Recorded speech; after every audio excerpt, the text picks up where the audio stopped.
শুনা মনীষা, তোমাক মই লাষ্ট বাৰৰ কাৰণে কৈছোঁ, তুমি যদি মোৰ ৱাইফ হ'ব খোজা তেনেহ'লে তুমি এই স্কুলৰ চাকৰি এৰিব লাগিব।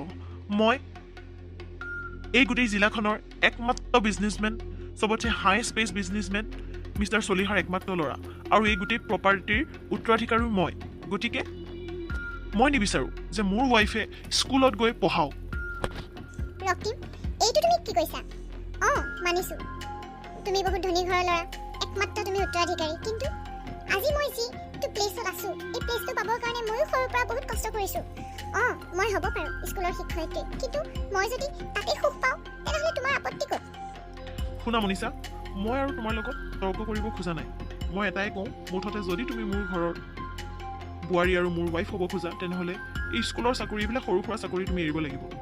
তোমাক মই টকা পইচাৰ একো অভাৱ নিদিওঁ। তুমি এই ঘৰখনত ৰাজৰাণী হৈ খাব পাৰিবা, কিন্তু তুমি চাকৰি কৰিব নোৱাৰিবা। কৰিব পাৰিবা, কিন্তু স্কুলৰ চাকৰি তুমি কৰিব নোৱাৰিবা।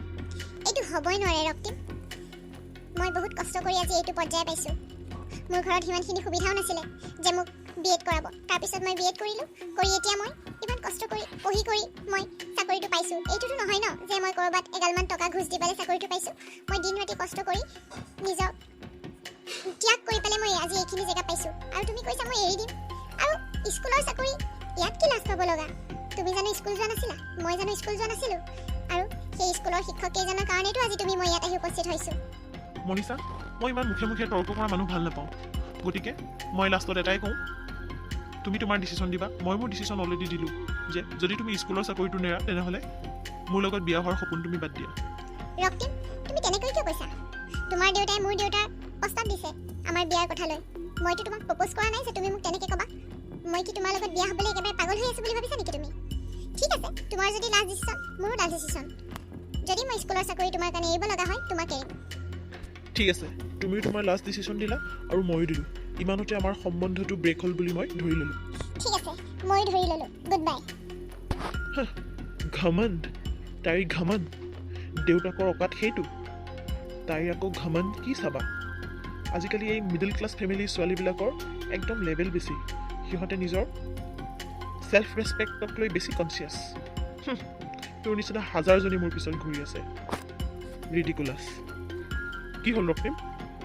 এই মনীষা আহি কি ক'লে তোমাক?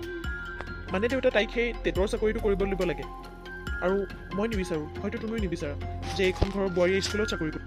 তুমি খুব ভাল কাম কৰিছা। মোৰ বোৱাৰীয়ে স্কুলত চাকৰি কৰিব, মোৰ কি সন্মানৰ কথা নাই? এইটো মই কেতিয়াও হ'ব দিব নোৱাৰোঁ। তুমি ভালেই কৰিলা, মই তোমালৈ বেলেগ ছোৱালী চাম। মাজনী, নতুন জেগালৈ যাবি, নতুন মানুহ লগ পাবি, কেনেকুৱা বা পৰিৱেশ থাকে। তই ভালদৰে থাকিবি দেই মাজনী। দেউতাৰ গাটো বেয়া, নহ'লে দেউতাই তোক থ'বলৈ গ'ল হয়, আৰু মইনো দেউতাক এইটো অৱস্থাত থৈ কেনেকৈ যাওঁ? মাজনী, ভালকৈ থাকিবি দেই আই। হ'ব মা, তুমি চিন্তা নকৰিবা।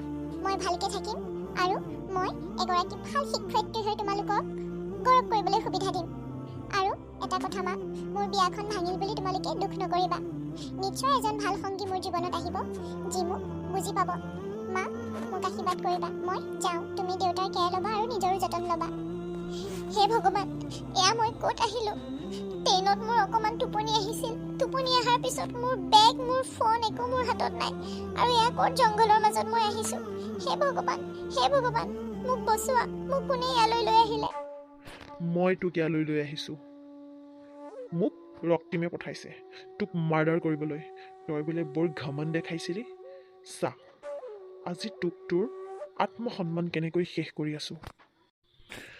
চালি বেটি, পাইছোঁ এতিয়া ছেল্ফ ৰেচপেক্ট। ক'ত গ'ল এতিয়া তোৰ ছেল্ফ ৰেচপেক্ট?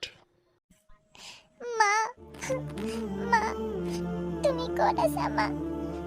এই দুৰ্বৃত্তটোৱে মোক শেষ কৰি পেলালে মা। মই আৰু জীয়াই থাকিব নোখোজোঁ মা, মই মৰি যাব খোজোঁ মা। আইও, তই ক'ৰ ছোৱালী, ক'ৰ পৰা আহিছ? মই একো নাজানো, কিন্তু মই এটা কথাই কওঁ আই, তই একো অপবিত্ৰ হোৱা নাই। তোৰ অন্তৰখন শুদ্ধ আছে। তোক কোনোবাই অত্যাচাৰ কৰিছে শাৰীৰিক মানসিকভাৱে, সেয়া সিহঁতে নিজৰ নৈতিকতা নাইকিয়া কৰিছে। তোৰ একো নাইকিয়া হোৱা নাই মাজনী। তই উঠ, তই তোৰ লগত হোৱা অন্যায়ৰ বিৰুদ্ধে মাত মাত। মই আছোঁ তোৰ লগত আই। প্ৰতিগৰাকী নাৰীয়ে যদি নিজৰ লগত হৈ থকা অত্যাচাৰৰ বাবে আত্মহত্যা কৰে, তেনেহ'লে প্ৰতিদিনে কিমান নাৰীৰ লগত অত্যাচাৰ হয়। সকলোৱে আত্মহত্যা কৰিলে এই পৃথিৱীখনচোন নাথাকিবগৈ। গতিকে এটা কথাই মই সকলোকে ক'ব বিচাৰোঁ যে সদায় নিজৰ অধিকাৰ, নিজৰ আত্মসন্মান, নিজৰ লগত হোৱা অন্যায়ৰ বিৰুদ্ধে মাত মাতক। আইন নাথাকিলেও ভগৱান আছে।